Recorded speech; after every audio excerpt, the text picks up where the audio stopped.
할렐루야. 오늘 이 아침에 나오신 성도님들을 환영합니다. 이 아침에 함께 새벽을 깨우며 하나님께 기도하는 이 아침 되시고 하나님의 말씀으로 응답받으시는 귀한 오늘 하루 되시기를 간절히 축원드립니다.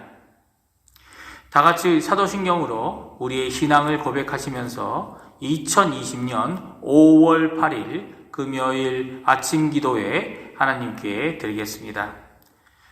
전능하사 천지를 만드신 하나님 아버지를 내가 믿사오며 그 외아들 우리 주 예수 그리스도를 믿사오니 이는 성령으로 잉태하사 동정녀 마리아에게 나시고 본디오 빌라도에게 고난을 받으사 십자가에 못 박혀 죽으시고 장사한 지 사흘 만에 죽은 자 가운데서 다시 살아나시며 하늘에 오르사 전능하신 하나님 우편에 앉아 계시다가 저리어서 산 자와 죽은 자를 심판하러 오시리라.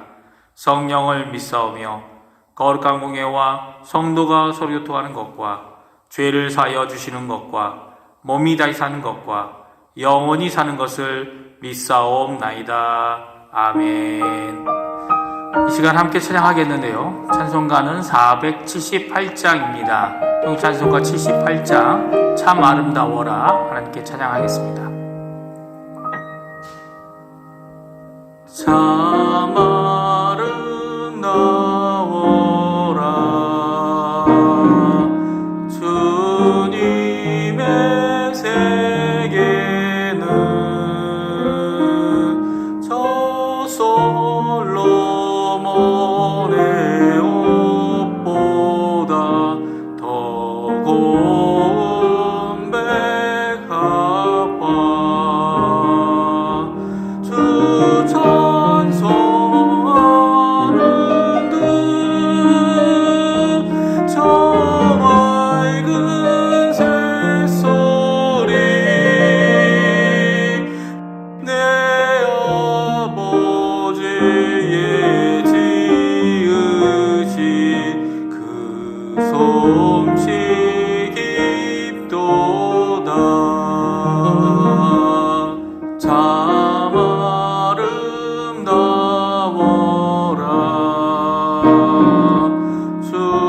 주님의 세계는 저 아침에와 저녁노 밤하늘 빛난 별 망망한 바다와 늘 푸른 봉우리 다 주 하나님 영광을 잘 드러내도다. 참 아름다워라 주님의 세계는 저 산에 부는 바람과 잔잔한 시냇물 그 소리 가운데 음성 들리니 주 하나님의 큰 뜻을 나 알 듯하도다.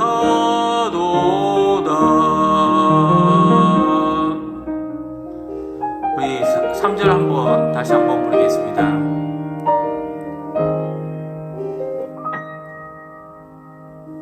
참 아름다워라 주님의 세계는 저 산에 부는 바람과 잔잔한 시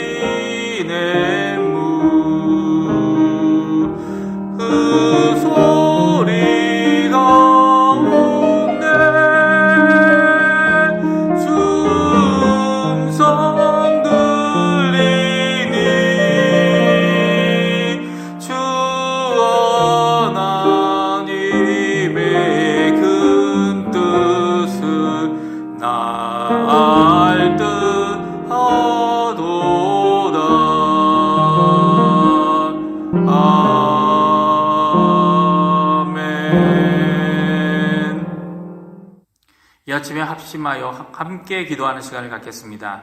세 가지 기도 제목인데요. 첫 번째로는 중직자들과 교육자들, 그리고 저희 교회가 돕고 있는 선교사님들을 위하여 기도해 주십시오. 특별히 당회와 위원회들과 전도회들, 교회 학교들, 그리고 교회에 연로하신 어른들과 병중에 계신 분들, 여러 가지 면으로 어려우신 분들을 위하여 기도해 주시기 바랍니다. 특별히 강해지 어린이와 그 가정을 위해 기도해 주세요. 두 번째로는 조국 대한민국을 위해 기도해 주십시오. 한국교회와 위정자들을 위해 특별히 기도해 주시고, 또 저희들이 매번 드릴 때마다 잊지 않고 기도하는 북한과 평화 통일을 위해 간절히 기도하시는 이 아침 되시기 바랍니다.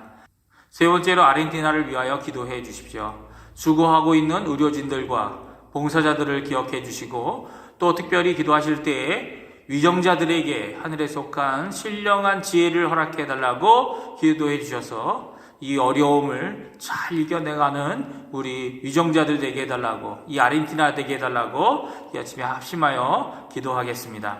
다 같이 기도하겠습니다.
예수님의 이름으로 기도합니다. 아멘. 오늘 이 아침에 함께 읽을 성경은 시편 8편입니다. 제가 갖고 있는 성경으로는 구약성경 808페이지에 있습니다. 다 찾으신 줄 알고 같이 읽겠습니다. 여호와 우리 주여, 주의 이름이 온 땅에 어찌 그리 아름다운지요. 주의 영광이 하늘에 덮었나이다. 주의 대적으로 말미암아 어린 아이들과 젖먹이들의 입으로 권능을 세우시며, 이는 원수들과 보복자들을 잠잠하게 하려 하심이니이다. 주의 손가락으로 만드신 주의 하늘과 주께서 베풀어 두신 달과 별을 내가 보오니, 사람이 무엇이기에 주께서 그를 생각하시며 인자가 무엇이기에 주께서 그를 돌보시나이까. 그를 하나님보다 조금 못하게 하시고 영화와 종기로 관을 씌우셨나이다. 주의 손으로 만드신 것을 다스리게 하시고 만물을 그의 발 아래 두셨으니 곧 모든 소와 양과 들짐승이며 공중의 새와 바다의 물고기와 바닷길에 다니는 것이니이다. 여호와 우리 주여, 주의 이름이 온 땅에 어찌 그리 아름다운지요. 아멘. 오늘 우리가 너무나도 잘 아는 하나님께 드리는 찬양을 읽었습니다.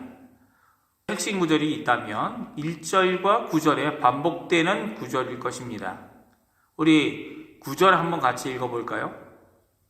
여호와 우리 주여, 주의 이름이 온 땅에 어찌 그리 아름다운지요.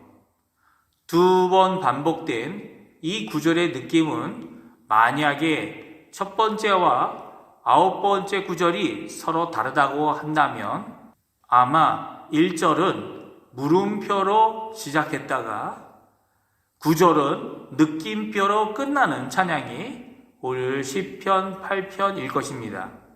오히려 다윗에게는 물음으로 시작되는 찬양은 아닐 것입니다. 왜냐하면 그는 항상 주님과 함께 계시고 주님이 동행해 주시고 기도할 때마다 응답하시는 하나님은 진정한 왕이실 뿐만 아니라 신실하신 하나님께 드리고 있는 것이기 때문입니다. 그러면 무엇을 찬양하고 있습니까? 하나님께 하나님의 이름이 아름답다는 것입니다. 온 세상에 가득한 만물 안에 하나님의 이름이 있다라는 겁니다.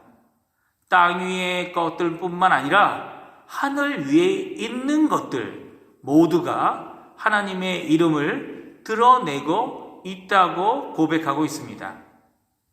이것이 무엇입니까? 다른 것이 아니라 하나님께서 직접 만드신 만물들입니다. 만물 속에 드러난 하나님의 이름은 어떻다고요? 아름답고 영광이 가득하고 권능이 있으며 평화가 있는 이름이다 라고 말씀합니다. 왜냐하면 보복이 없는 나라, 대적함이 없는 나라, 이 나라가 바로 하나님의 나라이기 때문입니다. 그러나 오늘 성경을 보게 되면 2절에 원수가 없거나 보복자가 없다고 말하는 것은 아닙니다. 그러나 이 보복자의 보복의 행위를 잠잠하게 하고 적대시하는 자들도 동의할 수 있는 평화가 하나님 나라에는 있다라는 것입니다. 특별히 하나님의 창조물인 만물은 하나님의 손으로 만드신 것들이라고 말씀하고 있죠. 그러니까 작품이라는 것입니다. 모든 작품들은 그것들을 만든 사람의 이름을 가지고 있습니다. 심지어는 이름이 도용된 작품이라도 숨길 수 없는 것은 만든 작가의 것을 감출 수 없기 때문이죠. 모조품이 나와도 진품과 구별할 수 있는 이유가 바로 여기에 있습니다. 모든 사람들이, 모든 만물들이 그들에게 하나님의 이름이 있다라는 것입니다. 특별히 이런 모습은 사람인 우리에게 더욱 잘 드러납니다. 뭐가 잘 드러난다고요? 하나님의 이름이 잘 드러납니다. 귀족이거나 부유하거나 평민이거나 아니면 가난한 거지라도 하나님의 이름을 가지고 있다라는 것입니다. 존경받는 위인이더라도 아니면 살인자로 종신형을 받은 사람에게도 드러나고 가져지는 이름이 바로 하나님의 이름입니다. 오히려 죄인이 받는 처벌 가운데 하나님의 이름은 더욱 잘 드러납니다. 왜요? 하나님의 이름을 가지고 있는 작품으로서 해서는 안 되는 것을 범함으로 받게 되는 정당한 처벌이기 때문이죠. 만물 가운데 드러난 하나님의 이름이 가장 잘 드러나 있는 것, 그것이 바로 사람인 것입니다. 왜냐하면 사람은 하나님의 작품 중에 가장 최고의 걸 작품이기 때문입니다. 가장 하나님을 닮았고 하나님의 성품이 그 안에 있다고 오늘 5절에서 6절에 말씀하고 있습니다. 같이 한번 읽어볼까요? 그를 하나님보다 조금 못하게 하시고 영화와 존귀로 관을 씌우셨나이다. 주의 손으로 만드신 것을 다스리게 하시고 만물을 그의 발 아래 두셨으니 라고 말씀하십니다. 사실 9절밖에 안 되는 오늘 이 찬양의 절반은 하나님에 대한 것이 아니라 이 걸작품인 사람에 대한 것입니다.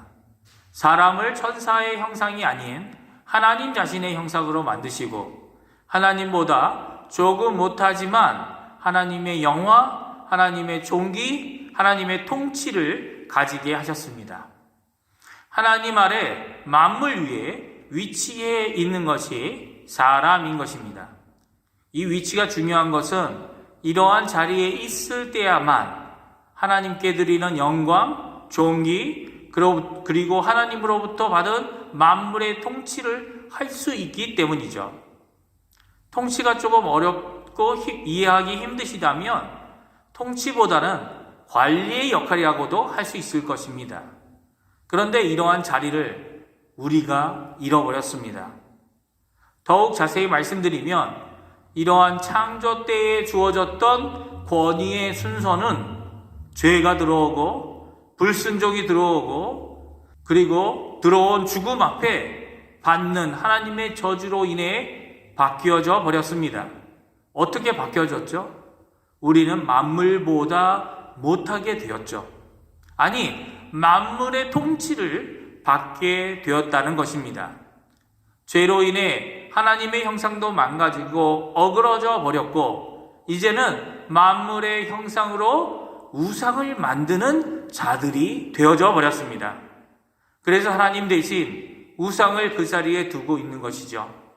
그래서 우리 발 아래에 있어야 하는 만물이 이제는 우리 위에 우리를 아래 두고 있는 것입니다. 사실 만물을 주관할 수 없다는 것이 우리의 주된 심각한 문제는 아닙니다.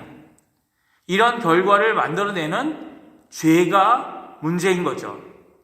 죽음에 이르는 죽음을 권능으로 삼는 이 죄가 모든 세상을 두려움에 사로잡히게 하고 있기 때문입니다. 그러면 이런 상황 가운데 우리는 이 찬양을 부를 수 있을까요? 다윗은 어떻게 이 찬양을 부르고 있는 것일까요? 예수님께서 오시지 않았다면, 하나님께서 이러한 세상에 먼저 찾아오시지 않았다면 이 찬양을 부를 수 없었을 것입니다. 그러나 하나님의 그 극진하신 사랑이 예수님을 보내셨고 예수님께서 오셔서 약속대로 우리를 구원하는 길을 완성해 주셨습니다. 친히 우리와 같이 사람이 되고 인자가 되셔서 우리를 새로운 피조물이 되게 해 주십니다. 누구든지 그리스도 안에 있다면 이 찬양을 부를 수 있는 것입니다. 그리스도 안에 있는 자들만이 이 노래를 찬양답게 부를 수 있습니다.